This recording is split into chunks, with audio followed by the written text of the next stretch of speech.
नमस्कार साथियों, Hindi steno growth वाले चैनल में आपका हार्दिक स्वागत है।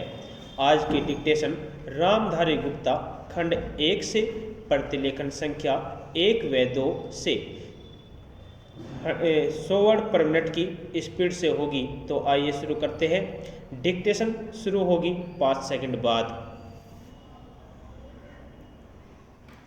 सभापति महोदय, मैं रक्षा मंत्रालय की मांगों का समर्थन करने के लिए खड़ा हुआ हूँ। वर्तमान घटनाओं से पता चलता है कि संसार का हर देश अपनी सुरक्षा के बारे में चिंतित है और उसके लिए हर प्रयत्न कर रहा है।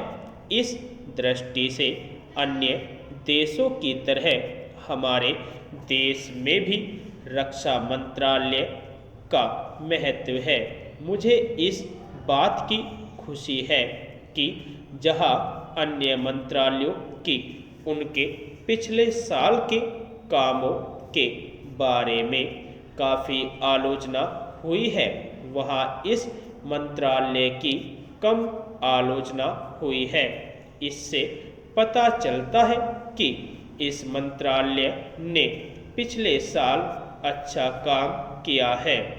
मोटे तौर पर किसी भी देश की सुरक्षा नीति का लक्ष्य यह होता है कि दूसरे देशों, खास तौर से पड़ोसी देशों के साथ मित्रता के संबंध स्थापित हो और हम एक दूसरे के मामलों में हस्तक्षेप न करें। लेकिन उसके साथ यह भी जरूरी होता है कि हम अपने देश की सीमाओं और अखंडता की रक्षा करें। इसलिए हमारे देश का यह कर्तव्य हो जाता है कि हम अपने पड़ोसियों के कार्यों पर पूरी नज़र रखें, क्योंकि आज तक हमारे देश पर जो संकट आए वे हमारे पड़ोसियों से आए हैं।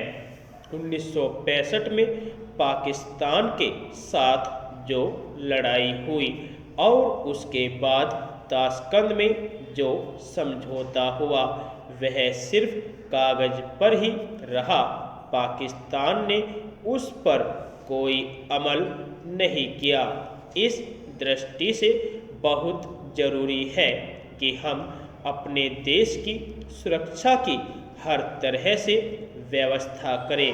हमारा उद्देश्य दूसरों पर आक्रमण करना नहीं है, लेकिन यदि हम पर कोई आक्रमण करे तो हम में इतनी शक्ति अवश्य होनी चाहिए कि हम उसका डटकर सामना कर सकें।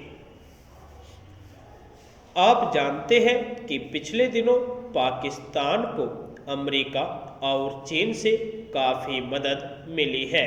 रक्षा मंत्रालय की रिपोर्ट में भी कहा गया है कि पिछले साल अमेरिका ने पाकिस्तान को 1500 करोड़ रुपये की फौजी सहायता दी है। आज जहां हम फौजी सामान के लिए अपने कारखानों की मदद से अपनी शक्ति बढ़ाने का प्रयत्न कर रहे हैं, वहाँ पाकिस्तान संसार के देशों से फौजी सामान खरीद रहा है। अपनी नीति के कारण वह सब देशों से लाभ उठा रहा है। मेरा सुझाव है कि हमको भी अपनी शक्ति बढ़ाने के लिए संसार के अन्य देशों से अधिक फौजी सामान खरीदना चाहिए।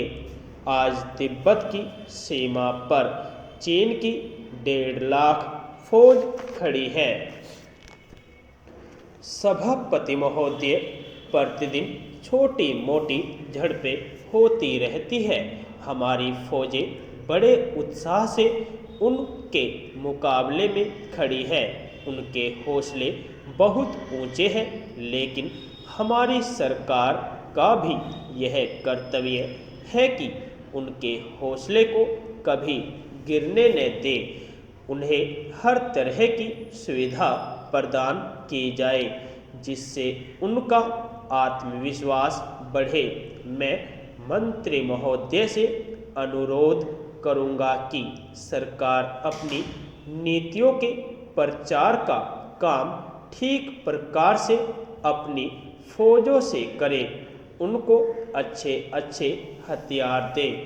अनुसूचित जातियों और आदिवासी जातियों के आयुक्त ने जो अपना प्रतिवेदन प्रस्तुत किया है, उस प्रतिवेदन को देखने से यह प्रतीत होता है कि इसको तैयार करने में उन्होंने बहुत परिश्रम से कार्य किया है। इसके लिए मैं उनको और उनके सहयोगियों को धन्यवाद देता हूँ, परंतु साथ ही साथ इस प्रतिवेदन के संबंध में कुछ आवश्यक निवेदन भी करना चाहता हूँ। पहली बात तो यह है कि इस प्रतिवेदन को देखने से ऐसा प्रतीत होता है कि इन कार्यों के लिए जिस धन का उपयोग होता है वह 3 साधनों से उपलब्ध होता है।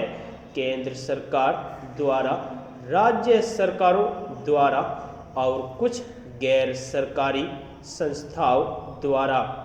प्रतिवेदन के अनुसार जितना धन इन कार्यों पर व्यय करने के लिए दिया जाता है, उतना धन पूरी तरह से व्यय नहीं हो पाता। मैं यह नहीं कह सकता कि आवश्यकता से अधिक धन दिया जाता है या कार्यकर्ताओं को वह धन प्राप्त ही नहीं होता जिसके कारण से वह बिना खर्च हुए बच जाता है। मैं तो यह चाहता हूँ कि जितना धन दिया जाता है उसका पूरा उपयोग हो और आयुक्त को यह न कहना पड़े कि इस कार्य के लिए जितने धन की आवश्यकता थी उतना धन नहीं मिल पाया और विवश होकर हमको उस कार्य को बीच में ही रोकना पड़ा। जहाँ तक राज्य सरकारों का संबंध है, बहुत सी राज्य सरकारें अभी तक इस कार्य में असावधानी से काम ले रही है और इस कार्य को उपेक्षा की दृष्टि से देखती है। आयुक्त ने इस बात की शिकायत की है कि बहुत सी राज्य सरकारों ने अनेक पत्र भेजने के बाद भी अभी तक अपनी रिपोर्ट नहीं भेजी है। मैं चाहता हूं कि सरकार इस तरफ निष्ठापूर्वक ध्यान दे। राज्य सरकारों पर दबाव डाला जाए कि वे इस दायित्व के प्रति सचेत हो और आयुक्त को उनके कार्य में पूरा सहयोग प्रदान करें। धन्यवाद।